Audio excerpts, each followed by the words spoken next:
I'll say it right now. I grew up in a broken home.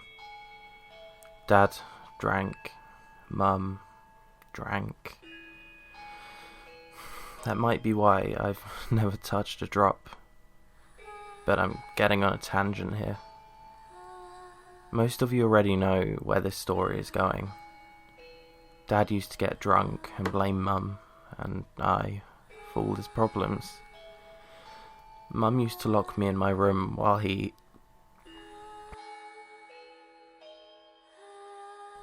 knock what most aggressive drunks do while they're upset. I'd say more often than not, my mother's screams and my own sobs were what rocked me to sleep. Then my mum started drinking and became numb to the whole thing.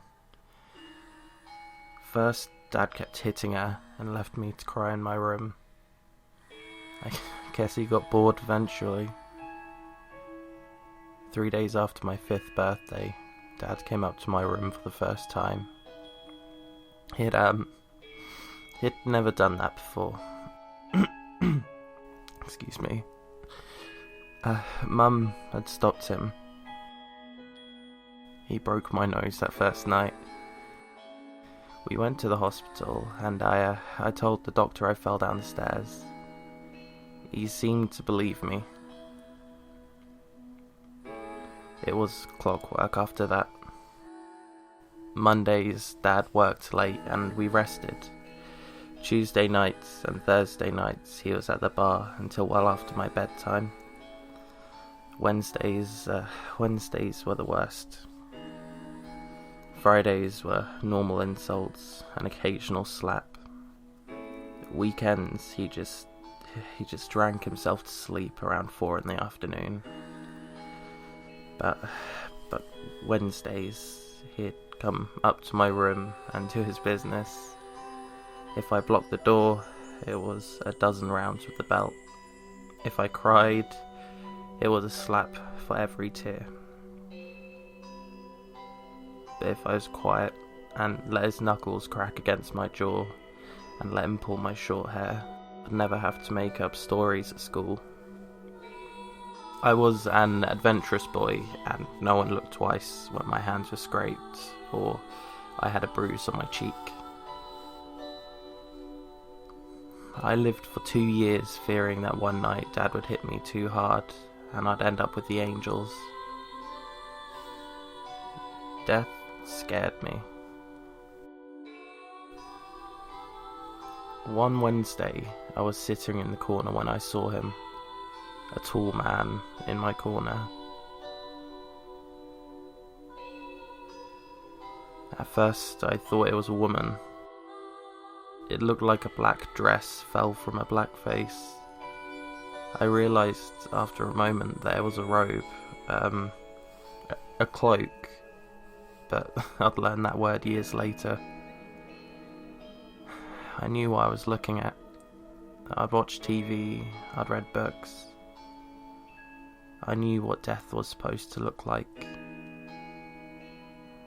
But I couldn't cry. Dad would just come in, I'd get the belt, and death would take me away. But for all the pain in my life, I knew that I wanted to live. That night, I fell asleep on the floor, huddled in the corner of my room, with a halo of moonlight coming from the window resting around my feet. Death simply stood in the darkest corner of my room, behind the door leading to the hall. He was there every bad night after. Always Wednesdays. Some Fridays when my dad was in his worst moods. Every night he got closer. After 2 months, he would sit on the toy box at the end of my bed, sitting with his back against the wall, turned sideways so I always caught the profile of the shadowy hood. "Why are you here?" I asked him one night. He stared at me from the toy box, knees pressed against his chest and arms curled around his shins. almost a fetal position, though there was no fear in the position, just boredom. To watch, he told me. I swallowed at those first words. I had expected a quiet rasp, like on TV. Death's was something more. It was a burly man's, confident and strong. It was a caring mother's nurturing tone, a madman's laugh and a child's giggle. It disturbed and comforted me. To watch what? I asked. He simply looked at me. I saw his eyes for the first time that night. I had always expected soulless pits there. Instead, I found blue orbs in a bleached skull. Those orbs held galaxies, eternal and non-existent. Everything and nothing lived in the shadows of his cloak. Those contradictions comforted me.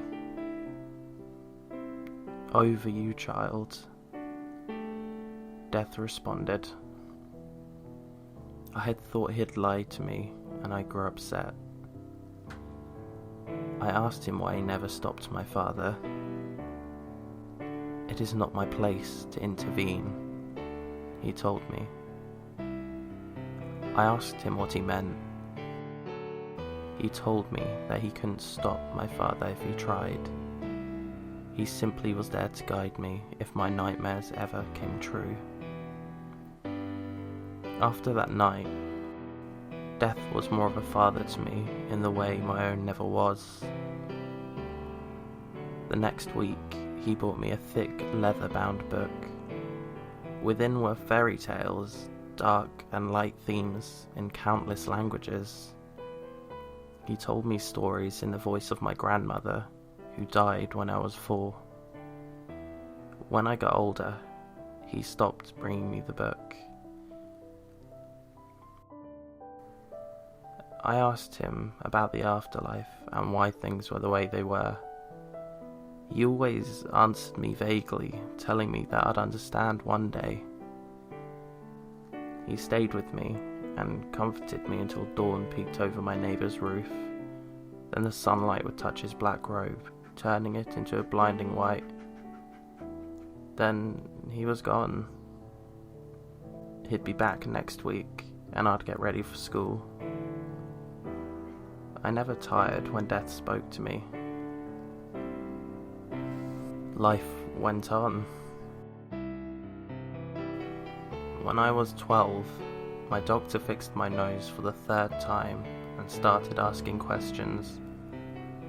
Within 3 weeks, I was taken from that home and put into an orphanage. In a Hollywood moment, my family doctor, who had heard about what had been happening from a friend at the hospital, adopted me. He and his wife had been trying for a child for years. They never did have one. I lived a happy life after that. I never forgot what happened to me in my youth, though. I followed in my father's footsteps and became a physician. Sadly, jobs were tight and I took a role in the morgue. All those years around Death helped me work with my new job, and I enjoyed it. My heart was broken when my mother was in an accident. I was the one who put the tag on her toe. I had to take the rest of the week off. But Death was there that day. He stood in the corner of the storage room when I closed the drawer. Holding his skeletal hand was a little girl with green eyes and chocolate hair. I had seen my mother's family pictures and knew this was her, around 7 years old. It hurt me, but Death nodded to me and I knew that he would take care of her. In my lifetime, I've closed the drawer on 4 parents. Dad drove into a storefront while driving drunk. I had to leave the room when they wheeled him in. I would have spat on his cold husk of a body if I didn't. Mum drank herself into an early grave a year later. I pitied her when I closed the drawer. He had broken her soul and she had died in pain. Though my mother left the morgue the same way my mother did, I still remembered the screams when death dragged my father through the floor, a red-hot chain and metal collar strapped around his neck. My father, the man that saved my life, died 4 years ago. He went quietly in his sleep. I volunteered to close the drawer on him. When I did, death arrived and took a little boy with dark hair and blue eyes. You may wonder why I'm writing this. In truth, I'm not quite sure myself. I guess I want to tell people not to fear death. He's a gentle being with a crappy job. And he saved my life. With the life he gave me, I've married. I've raised 3 children, 2 girls and a boy who look just like their mother. I have 9 grandchildren and 2 great-grandchildren, with a 3rd on the way. I lost my wife last year to a heart attack. It hurts me to think about it, but I know she didn't fear death. She knew my story, the one I'm telling you now, and she went in her sleep holding my hand. As I write these final thoughts, I look to my window. Out there I see a figure in the street, snow blowing white on black robes. A moment ago I opened the window and invited him in. When you live as long as I have, you learn to treat a guest right. Now he's standing in the corner, patient as the day I met him. When I'm done with this post, I'm going to turn off my laptop, put the little girl he brought with him into my lap, and close my eyes. My wife will close her brilliant blue eyes and rest her crimson locks on my chin. I'll take one breath and fall asleep. And when I wake up, I'll be with my family. I'll see my mother and father again. I'll see my mum, happier than she was in life. I'll see the 4 dogs I've had in my lifetime too, hopefully. Mortimer. Death calls from the corner. I sigh and type faster. If I can say one last thing, I'd like to quote Blue Oyster Cults. Don't fear the Reaper, because after all, people are the real monsters.